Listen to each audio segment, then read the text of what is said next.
दोस्तों, एक होता है पढ़ना और एक होता है ध्यान से मन लगाकर पढ़ना। क्योंकि पढ़ना तो हम उसको भी बोल सकते हैं जब घंटों तक किताब सामने खुली हो और हमारा ध्यान कहीं और हो। लेकिन ध्यान से मन लगाकर पढ़ने का मतलब है कि तुम जितनी देर किताबों के सामने बैठे हो, तुमने उतनी देर में कुछ ना कुछ याद किया है, कुछ ना कुछ रिवाइज किया है, कुछ ना कुछ उसका आउटपुट निकला है। सच में अगर कुछ करना चाहते हो ना लाइफ में, तो ये जो किताब सामने रखकर खुली आंखों से खुद को और बाकी सबको धोखा दे रहे हो, इसको छोड़ना पड़ेगा। सबसे पहले तुम खुद का स्टडी सिटिंग टाइम ऐसा रखो जिसमें जितनी देर पढ़ाई करो उतनी देर सिर्फ पढ़ाई ही करो। उस वक्त लोगों की बातें नहीं, दोस्तों का लालच, ये सब तुम्हारे दिमाग में नहीं आना चाहिए। अगर तुम अपने टारगेट को लेकर डिटरमाइंड रहोगे तब ही तुम्हारे गोल्स पूरे हो सकते हैं। तुम डिटरमाइंड रहोगे, उसके बाद तुम्हें कोई कुछ भी कहे कि तुम कुछ नहीं कर सकते, तो उसकी बात बिल्कुल मत सुनो, चाहे वो तुम्हारा कितना ही खास क्यों ना हो। क्योंकि अगर तुमने खुद ठान लिया है ना कि तुम्हें ये करना है, तो फिर कोई माई का लाल तुम्हें वो अचीव करने से नहीं रोक सकता, बशर्ते तुम्हारी मेहनत होनी चाहिए। किसी की भी नेगेटिव बातों पर ध्यान मत दो। तुम्हारा काम है लगातार पढ़ाई करना, अपने गोल्स के लिए, अपने करियर के लिए, अपने फ्यूचर के लिए, बस उसके लिए मेहनत करते रहो।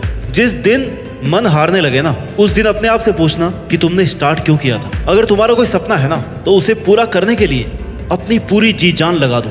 जो लोग खुद कुछ नहीं कर पाते ना, वो दूसरों को नीचे गिराने की कोशिश करते हैं, क्योंकि उन्होंने कभी स्ट्रगल नहीं देखा। जिन्होंने संघर्ष देखा है और किया है, वो कभी भी तुम्हें कोई नेगेटिव कमेंट नहीं देंगे। तुम्हारे दिमाग में बस इतना ही होना चाहिए कि जो चाहिए उसके लिए मेहनत करो, हासिल करो उसको, बस बात खत्म। इधर उधर की कोई बातों पर तुम्हारा ध्यान नहीं जाना चाहिए। किसी भी एग्जाम में टॉप रैंकर बनना कोई इम्पॉसिबल टास्क नहीं है, बस हमारी कोशिश ही ऐसी नहीं होती कि हम टॉपर बने। इसलिए लगातार बिना रुके थके, अपने टारगेट को बिना भूले अगर मेहनत करनी है, खुद का एक रूटीन सेट करना पड़ेगा, खुद को एक टाइम टेबल में बांधना पड़ेगा, खुद को डिसिप्लिन रखना पड़ेगा। उसमें सबसे पहला काम है, तुम जहां पढ़ रहे हो वो जगह पढ़ाई के लिए सूटेबल हो। आपकी पढ़ाई आपकी सराउंडिंग पे डिपेंड करती है, इसलिए सही जगह का, सही डायरेक्शन का होना बहुत जरूरी है। पढ़ने के लिए अच्छे एनवायरनमेंट का होना बहुत जरूरी है। और अगर तुम अपनी पढ़ाई बहुत भीड़ भाड़ वाली जगह, शोर शराबे वाली जगह कर रहे हो ना, तो आपका ध्यान डाइवर्ट होना एक नॉर्मल बात है। इसलिए जिस टेबल चेयर पर आप बैठ करके पढ़ाई करते हैं, वहां सिर्फ और सिर्फ आपकी किताबें और सामने की दीवार पर लिखा हुआ आपका टारगेट होना चाहिए, जिससे तुम उसे भूल ना पाओ। क्योंकि हमारा माइंड हमें बहुत जल्दी कंफर्ट जोन में डाल देता है। वो तुम्हें ये भी कहेगा कि भाई सो के पढ़ ले, बेड पे चल के पढ़ ले, कंबल ओढ़ के पढ़ ले। लेकिन तुम्हें अपने आप को इस चीज के लिए प्रिपेयर करना है कि अगर मैं इस जगह से हट के दूसरी जगह बैठ करके पढ़ूंगा ना, तो मैं सिर्फ किताब खोल के बैठा रहूंगा, टाइम वेस्ट करूंगा। खुद को हार्ड वर्क के लिए प्रिपेयर करो। खुद को जब थोड़ा बहुत कष्ट मिलेगा ना, तो ही पढ़ाई हो पाएगी। आराम में तो आराम ही आराम है बस। दूसरी बात, अब आप पढ़ाई करते तो बैठ गए हो, नेक्स्ट जो बात है ना, वो ये है कि तुम्हारे पास पूरे दिन का, पूरे महीने का, पूरे साल का टारगेट होना चाहिए। उसका एक शेड्यूल होना चाहिए। तुम्हारे पास टाइम टेबल होना चाहिए कि तुम्हें कितने दिन में क्या कवर करना है। जब तक तुम्हारे पास टाइम टेबल नहीं होगा, तब तक तुम्हारे माइंड को पता नहीं पड़ेगा कि वो यहाँ टेबल चेयर पे क्यों बैठा हुआ है। इसलिए एक सही एनवायरनमेंट के बाद एक अच्छा और सही टाइम टेबल होना बहुत जरूरी है। टाइम टेबल ऐसा ना हो कि वो आपको स्ट्रेस में डाल दे। टाइम टेबल ऐसा हो कि आपकी बॉडी, आपका माइंड आराम से उसे कवर कर सके। बोझ मत डालना अपने माइंड पर, क्योंकि बोझ से, स्ट्रेस से चीजें फट जाती है, दब जाती है, तो वो आउटपुट नहीं आ पाता जो आपकी असली पावर है। इसलिए इजी वे में अपना टाइम टेबल बनाकर खुद को छोटे छोटे टारगेट्स दो, जिससे कंटिन्यूटी बनी रहेगी। कंटिन्यूटी का होना बहुत जरूरी है। एक बार छूट गया तो बस पीछे छूट गया, फिर दोबारा जीरो से शुरू करना बहुत मुश्किल होगा। बात नंबर 3, एनालिसिस। टाइम टेबल के बाद, टू डू लिस्ट के बाद तुम्हें हर दिन ये एनालिसिस करना है कि तुमने जैसा टाइम टेबल बनाया था उसके हिसाब से कितना काम किया है, उसकी लिमिट से बाहर कितना काम किया है। जैसे तुम्हें 1 घंटे की स्टडी पे 15 मिनट का ब्रेक चाहिए था और तुमने 1 घंटे की स्टडी पे 1 घंटे का ब्रेक ले लिया, तो जिस वजह से आपने 1 घंटे का ब्रेक लिया है, उस कमजोरी को दूर करने की कोशिश करो। वो आपका मोबाइल फोन हो सकता है, आपकी नींद हो सकती है, आपके दोस्त हो सकते हैं। क्योंकि ये 1 घंटा खाने वाले लोग कब तुम्हारे महीने और साल खा जाएंगे तुम्हें पता भी नहीं चलेगा। इसलिए डाइवर्जेंस को खुद से दूर रखो। जो लोग तुम्हें डिस्ट्रैक्ट कर रहे हैं ना, डिस्टर्ब कर रहे हैं, जिन चीज़ों से तुम्हारा पढ़ाई का माहौल हट रहा है, उन चीज़ों से खुद को दूर रखो। पूरी डेली एनालिसिस करो, आज कितना टाइम किस चीज़ को एक्स्ट्रा दे दिया जो नहीं देना चाहिए था। बात नंबर 4, बी डिसिप्लिन। आपको जिंदगी में यह चुनाव करना है कि आप अनुशासन की कीमत चुकाएंगे या अफसोस की। क्योंकि अगर तुम्हें लंबे समय तक मेहनत करनी है ना, तो अपनी लाइफ में डिसिप्लिन का होना बहुत जरूरी है। डिसिप्लिन आपका रूटीन फिक्स रखता है, आपके माइंड को भटकने नहीं देता। खुद को जितना ज्यादा डिसिप्लिन रखोगे उतने ही आउटकम अच्छे आने के चांसेस हैं। तुम खुद के लिए डिसिप्लिन नहीं रहोगे ना, तुम खुद के लिए थोड़ा रेस्ट्रिक्ट नहीं रहोगे तो कोई भी तुम्हें डिस्टर्ब कर देगा, कोई भी कहीं पे भी ले जाएगा, बात कर लेगा।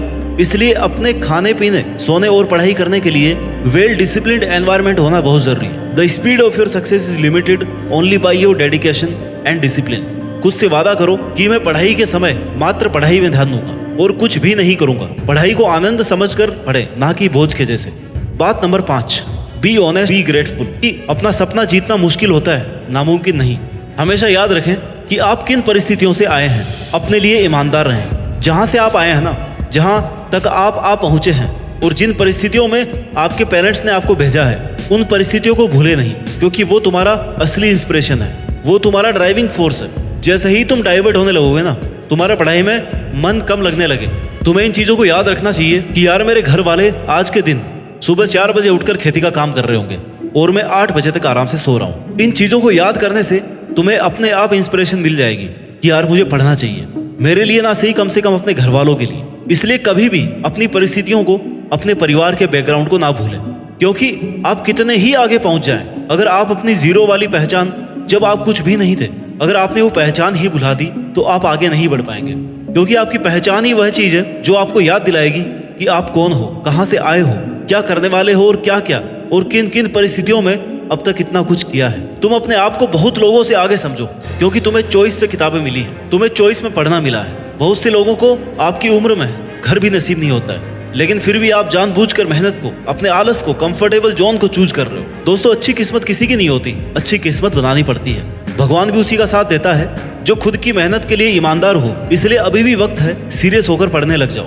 वैसे इस तेजी से बढ़ती हुई दुनिया में अगर आपके पास फालतू कामों के लिए टाइम है तो यकीन मानो आपकी आने वाली दिनों में ना बहुत बुरी हालत होने वाली है। और जब आपके पास सिर्फ और सिर्फ पछतावा बचेगा कि काश यार मैंने उस वक्त मेरा टाइम बर्बाद नहीं किया होता जब बाकी लोग पढ़ रहे थे, मेहनत कर रहे थे। इसलिए अगर कुछ करना है ना तो या तो जान लगा दो या फिर जाने दो। बेवजह उसको पकड़े मत रखो। मेहनत करने का, पढ़ाई करने का ढोंग करके घर वालों को और खुद को धोखा मत दो। नहीं हो रहा ना तो उसको छोड़ दो और बता दो सबको कि भाई मुझसे नहीं होगी पढ़ाई, मैं मजदूरी कर लूंगा। लेकिन ऐसे धोखे में मत रखो किसी को।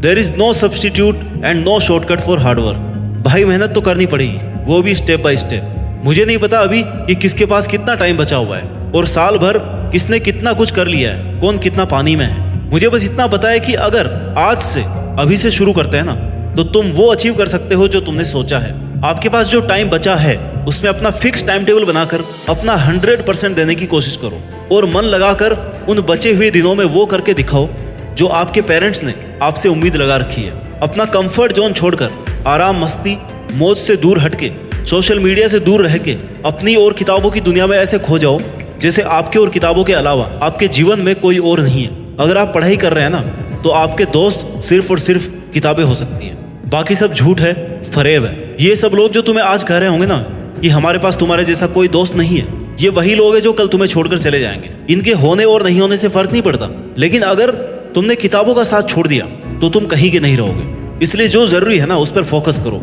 और बहाने बनाना बंद करो। 99% of failure comes from people who have the habit of making excuses. इसलिए सेल्फ डिसिप्लिन को अपनाओ और अपने मन को और अपने माइंड को कंट्रोल रखो और उसे कहो कि भाई कुछ दिन पढ़ ले, उसके बाद में तो फिर मजे मजे हैं। जैसे कि शादी में अच्छा खासा माहौल बनाने के बाद ही शादी का मजा आता है ना, वैसे ही अगर तुम्हें बहुत अच्छी पढ़ाई करनी है, मजे मजे में पढ़ाई करनी है, तो अच्छा सा माहौल क्रिएट करो, अपना टाइम टेबल सेट करो, खुद को यह याद दिलाते रहो कि तुम यहाँ पे क्यों आए हो और जी जान से अपनी मेहनत करके टॉपर बनो। Stay dedicated because great things take time. वक्त लगता है लेकिन मेहनत करने वालों का टाइम जरूर आता है। और मुझे उम्मीद है कि एक दिन आप भी अपनी मेहनत के दम पर देश में अपना नहीं बल्कि दुनिया में देश का नाम रोशन करेंगे।